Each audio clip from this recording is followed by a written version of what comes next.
तो सबसे पहले हमें समझना पड़ेगा तनाव और डिप्रेशन। डिप्रेशन एक इलनेस है और तनाव हम एक सिम्टम की तरह लेते हैं, मतलब एक लक्षण है। डिप्रेशन हम किसी भी व्यक्ति में बोलते हैं कि जब डिप्रेशन का शिकार है या डिप्रेशन उसको हो रहा है, बीमारी हो रही है मानसिक रूप से, जिसको हम नैराश्य या उदासीनता भी बोलते हैं, ये तब बोला जाता है कि जब वो व्यक्ति हमेशा उदास रहना, उसको किसी भी चीज़ में इंटरेस्ट फील ना हो पाना, उसकी स्लीप, एपेटाइट, एनर्जी लेवल्स कम हो जाना, जनरलाइज वीकनेस की या लिथर्जी की फीलिंग आना, मन में हमेशा नेगेटिव विचार चलते रहना। जब ये बहुत ज़्यादा हो जाता है और ये चीज़ें जब उसके सामाजिक, आर्थिक और पारिवारिक स्वास्थ्य पे भी इम्पैक्ट करने लगती है, तब हम उसको डिप्रेशन यानी बीमारी का नाम दे देते हैं।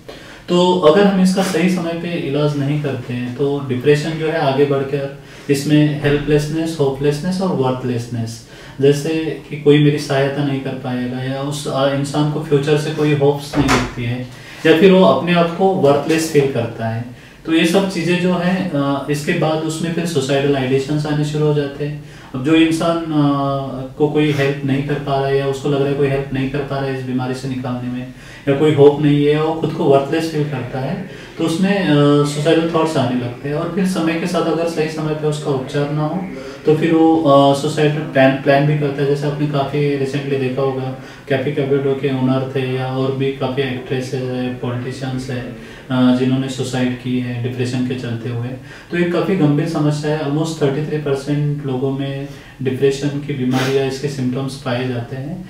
और जो सुसाइडल मतलब जो मोर्टेलिटी है या सुसाइड्स है, वो भी एक मेजर कॉज है लॉस ऑफ लाइफ का। जैसे एक्सीडेंट्स हो गए या कोई कैंसर की इलनेस हो गई, उसी तरह सुसाइड भी एक इम्पॉर्टेंट कॉज है। ऐसे पेशेंट जो भी साइकेट्रिस्ट या मानसिक बीमारियों के बारे में अवधारणा है लोगों के मन में, तो काफ़ी लोग बचते हैं साइकेट्रिस्ट के पास आने से। तो काफ़ी लोग जनरल फिजिशियन के पास चले जाते हैं, जनरल फिजिशियन उन्हें इवेलुएट करते हैं, अगर वो अपने लेवल पे भी मेडिकेशन देके देखते हैं और फिर they will use to refer the psychiatrist. या काफ़ी पेशेंट जो आजकल अवेयर हो रहे हैं मेट्रो सिटीज़ में, वो खुद भी डायरेक्टली साइकेट्रिस्ट के पास आते हैं। तो सबसे पहले हम लोग उनको स्क्रीन करते हैं कि उसकी जो सिम्टम लेवल है या जो इलनेस है वो कौन सी है, उसके लेवल क्या है। उसके आधार पे हम एक क्लिनिकल जजमेंट बना लेते हैं कि फॉर एग्जांपल किसी को मॉडरेट लेवल ऑफ डिप्रेशन है, या किसी को सीवियर डिप्रेसिव एपिसोड है, या किसी को साइकोसिस की बीमारी है, किसी को ओसीडी की बीमारी है।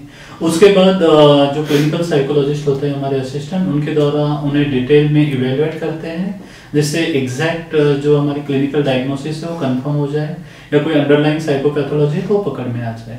और उसके बाद जो सीवियरिटी ऑफ सिम्टम्स है उसके आधार पे उसको दो तरह से ट्रीट किया जाता है। काफ़ी पेशेंट से साइकोथेरेपी सेशन से जो कॉग्निटिव बिहेवियर थेरेपीज होती है, रिलैक्सेशन थेरेपीज होती है, बिहेवियरल थेरेपीज होती है, रैशनल इमोटिव बिहेवियर थेरेपीज होती है, या डायलेक्टिकल बिहेवियरल थेरेपीज होती है, एक्सपोजर एंड रिस्पॉन्स प्रिवेंशन, अलग अलग थेरेपीज होती है अलग अलग बीमारियों के लिए।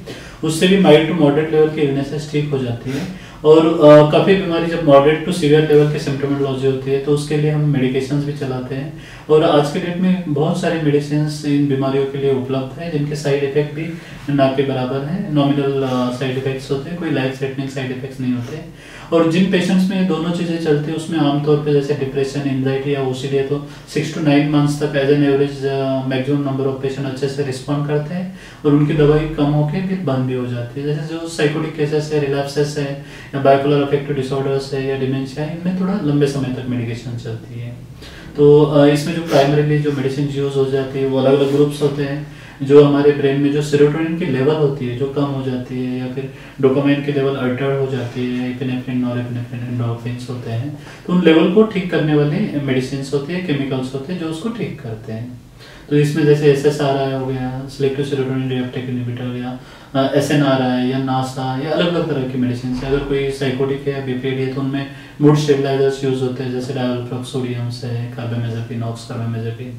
कोई किसी पेशेंट को शक वहम की बीमारी है, कान में आवाज़ आना, हेलुसिनेशंस है, साइकोसिस है, तो उसमें एंटीसाइकोटिक्स यूज होते हैं, जैसे हेलोपेरिडोल है, फिर ओलेंज़ेपाइन, क्यूटापिन, देन कैरिपेमाजिन। तो अलग अलग तरह की मेडिसिन इन बीमारियों पे आज के डेट में अवेलेबल है। और ये बीमारियां मेडिसिन को अच्छे से रिस्पॉन्ड करते हैं और काफ़ी पेशेंट, मतलब ऑलमोस्ट 90% पेशेंट लगभग ठीक भी हो जाते हैं। 10% केसेस में मेडिसिन थोड़े लंबे समय तक चलती हैं, या फिर उसमें जैसे क्रोनिक कोमॉर्बिडिटीज होती है जिसके चलते कुछ पेशेंट को लाइफ लॉन्ग भी मेडिसिन खानी पड़ती है।